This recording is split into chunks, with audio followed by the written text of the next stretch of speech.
One of the best parts of starting a new show or series is getting to know the intricacies of all the characters within the story. Learning how and why they work, where they come from, where they're going. And one of the more interesting factors, for me anyways, is the family of the protagonist. I mean, think about it. Typically in shows like this, if our protagonist was to have both parents, there likely wouldn't be a lot of drama or tension in the show.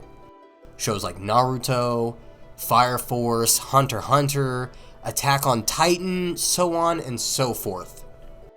These shows have a ton to gain from not having both or one of the parents around in the protagonist's life, but this also leads to a lot of speculation from fans.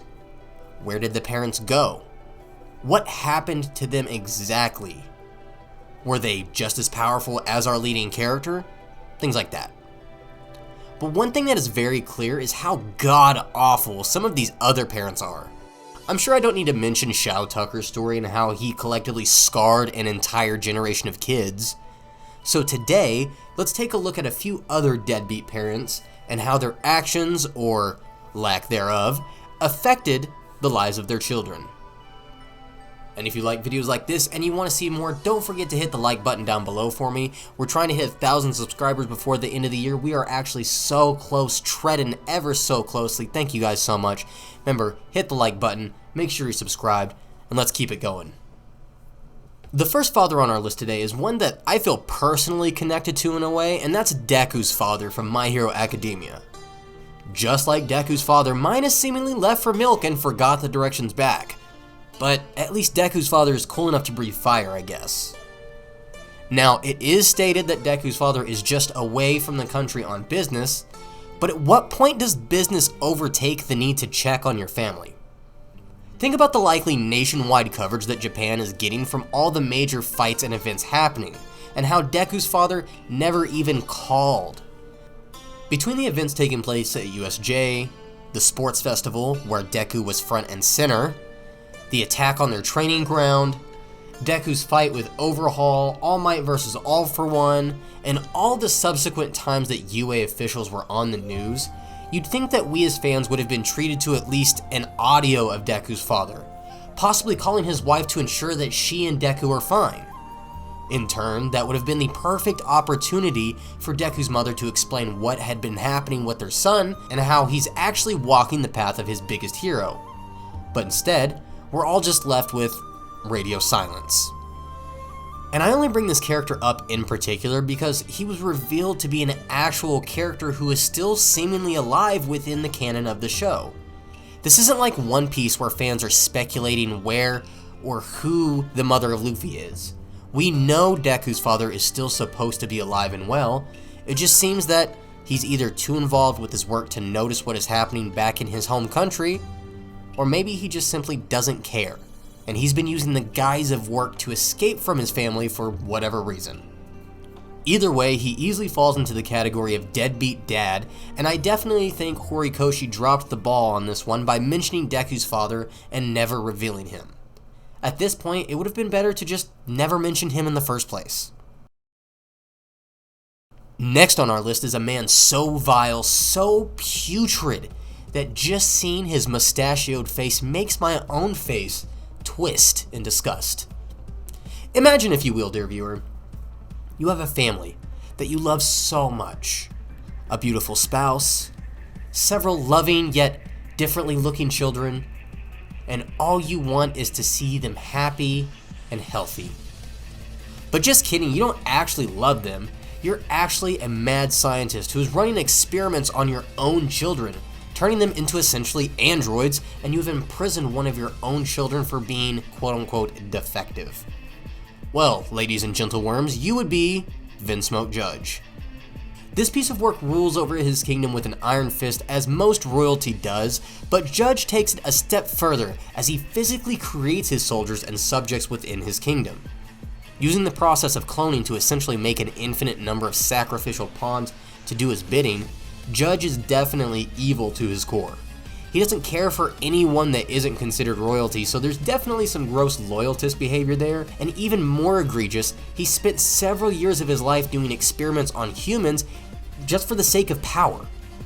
Again, his own kids were turned into modified humans and have been mentally warped by their father. The only one who shows redeeming qualities from the start is Riju, and I think that's honestly just because Oda is not wanting to make the pretty female character too antagonistic. Either way, when you boil down his actions and reactions, Judge is a hot-tempered individual who not only disregarded the wishes of his late wife, but any wishes that his children may have had as well. He imprisoned Sanji for simply wanting to feed others, attempted to take his life later, and tried forcing Sanji into a marriage for political gain and power, amongst many other things. Last, and certainly least on this list, is a man who actually looks at the events of the last character we just discussed and goes, "Hold my sake." Because not only does this character experiment on his own children, but he actively tries to assassinate him as well. I'm of course talking about Rasa of the Sand.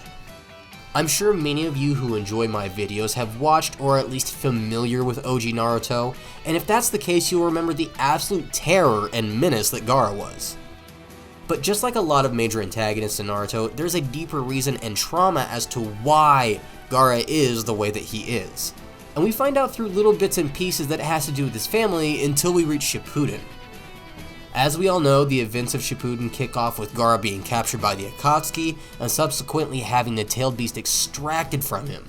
But throughout the journey of the first arc, we start to learn more and more about the man that Gaara is today and where he came from.